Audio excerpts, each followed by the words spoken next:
Okay, so in this video, I basically wanted to go over different things or like different factors to think about when it comes to picking a university. So of course, it is a big decision. I remember when that was me, and that was a good 2 years ago now, but it really doesn't feel like 2 years. So I know that a lot of people, especially if you're doing your A-levels now, you're in this stage where it's a hard decision. You know, you're getting offers left, right and centre, and you've got to pick two options from what I remember. So you've got your first choice and then your backup safety net. And obviously it's hard, like it's so hard, because you don't want to make the wrong decision where you're going to be paying 9 grand for 3 years. So I started off by like making different categories in my head, and then I would kind of go through and write like pros and cons for each one, or they're just like categories for me to consider in more detail. For example, the first one was ranking. So like, let's say you've got 2 universities and you're like really stuck which one to put as your first choice, for example. I found it really helpful to look at the university league table. So I looked at the rankings, and not only the ranking for that as a university, also like the ranking for the subject that I wanted to do. I found that really helpful because I currently do psychology, so I found it super helpful to go through and see, okay, well, how good is it in teaching psychology, because that's what I want. I want to go to like a good university because that's what I'm paying for. So I found rankings really important because not only did that help me to like compare unis together, it also kind of gave me an idea of like what I was signing myself up for, so like what this uni has to offer, because generally if it's like top 30, I would say that is pretty good. Another factor which is like so irrelevant now but not spoken about enough is cost of living, because of course depending on where you are, the cost of living will be really different. For example, if you're living in London, that's like the most expensive place. It's super expensive to live there. Rent is like double what I pay here in Norwich, and generally just like groceries, etc., it is a little bit more because of the location. So that's something to definitely bear in mind and consider. Usually like smaller places or more remote places are a bit cheaper or a bit more affordable when it comes to living there. That being said, that shouldn't put you off, because of course there's still options like getting a job and things like that. So that shouldn't necessarily put you off, but it's still something to like consider, because there is like a map which I can probably put up which can show like how expensive places are or how cheap places are depending on where in the UK they are. And linking to the idea of rankings, it's also really important to look at that specific university and what it has to offer in terms of facilities. So like mental health and wellbeing facilities, sports facilities if you're into sports. For example, my university has a gym. Other facilities could include medical centres, things like that, which are really helpful for you to look into, particularly if you're moving away from home.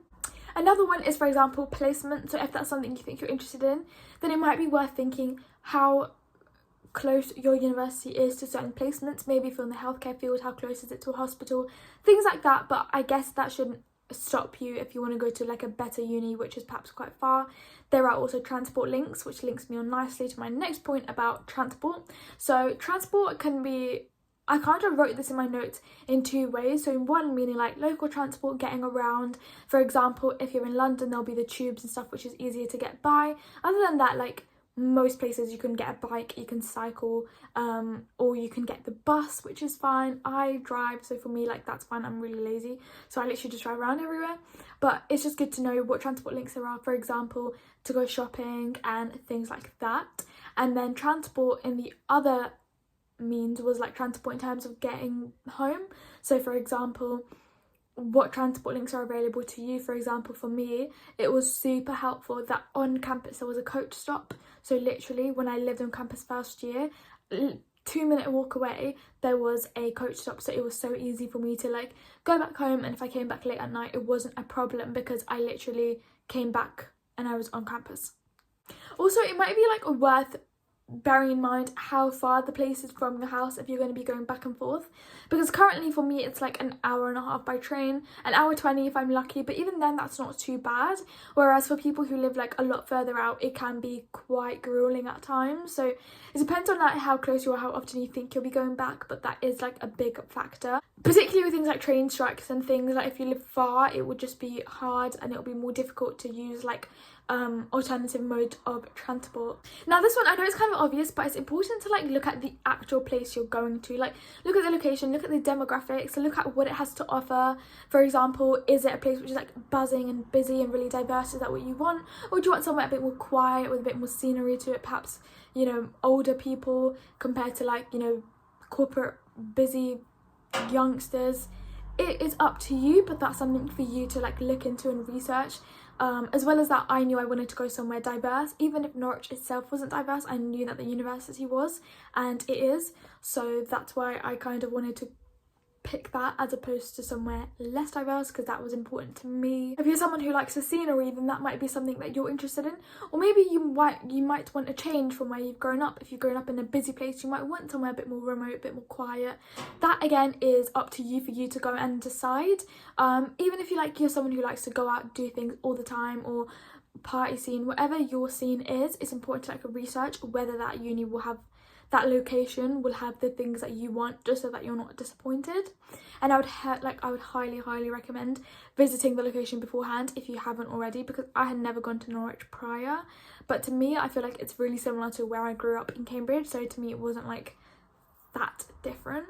And finally, just to keep this video short, I will end on this note here, but crime and safety, I think that's a really important thing, particularly if you're somebody who is a bit more vulnerable, or if you will be out and about late at night. Whatever it is, it's so important to look into the crime and safety of a place. There is a website that I will put down below in the caption so that you can see general crime rates and stuff in an area, because it's so important to be vigilant, especially nowadays. You just don't know, so I think that that's something to consider. And just, I think you can kind of like get a feel for neighbourhoods when you go there and visit. Again, that kind of links to my previous point. Like, for example, again, in Norwich here, it is very safe. You know, that's one of the kind of selling points of this university, whereas other places might not be so safe, you know, so it's important to look into the kind of background of the area that you're going to, and do like a little background check. So like, none of these factors should be like a make or break for a choice, but it should definitely be factors to consider to help to like mold your choice, because it is a hard decision. And I remember when that was me, so I think these are things that I considered, and I just thought that it would be useful to like pass those on to other people. I keep bashing the radiator, so that other people can consider that as well. But yeah, that is in a nutshell most of the things that I wanted to chat about. I know I kind of went through it quite quickly, but I did want to keep it like brief, and I didn't want to like waffle for ages and ages, because I know I can do that. So yeah, I hope that this has been useful in some way, and if it has, let me know if there's like a part 2 or other things that you want to ask, then I'll try and cover that in another video. But for today, that's it.